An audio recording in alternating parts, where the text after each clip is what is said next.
مسائل سے ہمارا واسطہ رہے گا، مسائل ہی مسائل ہماری زندگی میں رہیں گے، ہماری زندگی میں مسائل ہوں گے۔ مسائل تو اس وقت شروع ہوئے جب بچہ پیدا ہوا، جب ہم پیدا ہوئے تو مسائل شروع ہو گئے۔ پیدا ہوتے ہی بچہ اپنے مسائل کے حل کے لیے رویا، مجھے پیاس لگی، مجھے نیند آئی، مجھے بھوک لگی، مجھے سردی لگی، مجھے گرمی لگی، میں خوف میں مبتلا ہوں، مجھے تکلیف ہے، کوئی غم ہے۔ یہ سارے کے سارے مسائل ہیں۔ اب اس کے لیے وسائل چاہیے، وسائل چاہیے۔ وسائل اگر ہماری زندگی میں ہیں تو زندگی میں سکون ہے۔ اگر وسائل ہماری زندگی میں سکون ہے، زندگی میں راحت ہے۔ وسائل، موت سے بچ جاؤں، غربت سے بچ جاؤں، اس کے لیے کون سے وسائل مجھے مل جائیں؟ بیماری قریب نہ آئے، اگر آئی ہے تو راحت اور شفا یابی ہو، اس کے لیے کون سے وسائل ہیں؟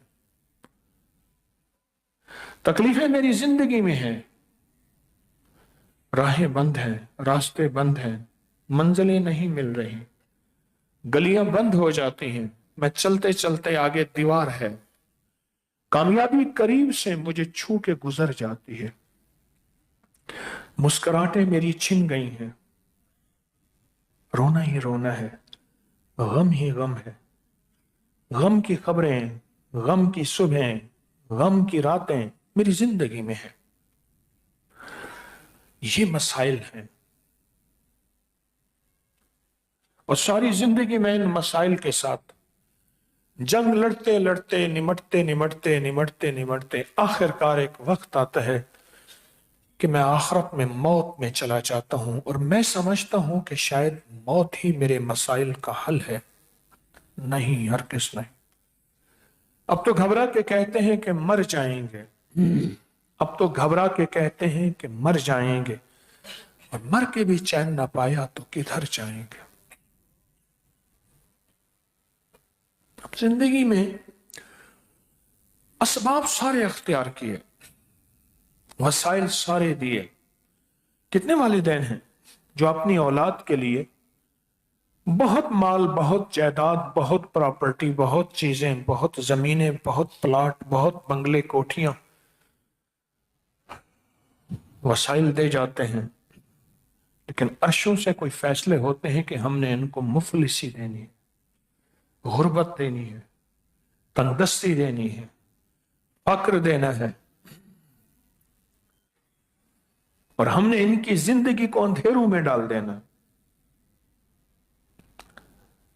اوپر سے مسئلہ اس کا جواب یہ ہے، اسے فائدہ ہوگا، اس سے لوگوں کو نفع ہوگا، اس سے لوگوں کو خیر ملے گی،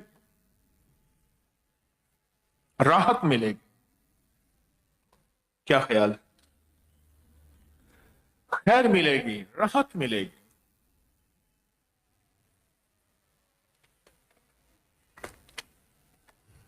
یاد وہ بھی یاد۔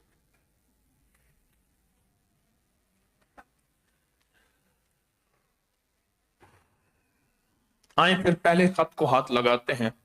اس میں سے کچھ خط میں نے نکالے ہیں، ایسے اٹھا کے کچھ نکال لیے ہیں خط۔ ہر خط کے ساتھ لفافے لگے ہوئے ہیں۔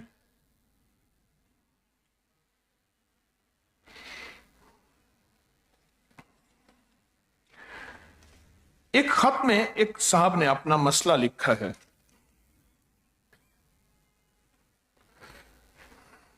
ہمارے خاندان کے مردوں میں خصوصاً اوپر کئی نسلوں سے ذہنی امراض چلے آ رہے ہیں۔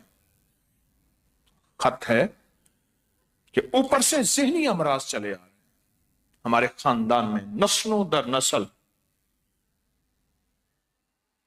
ذہنی امراض، اور خاص طور پر جب 45 سال کی عمر ہو جائے،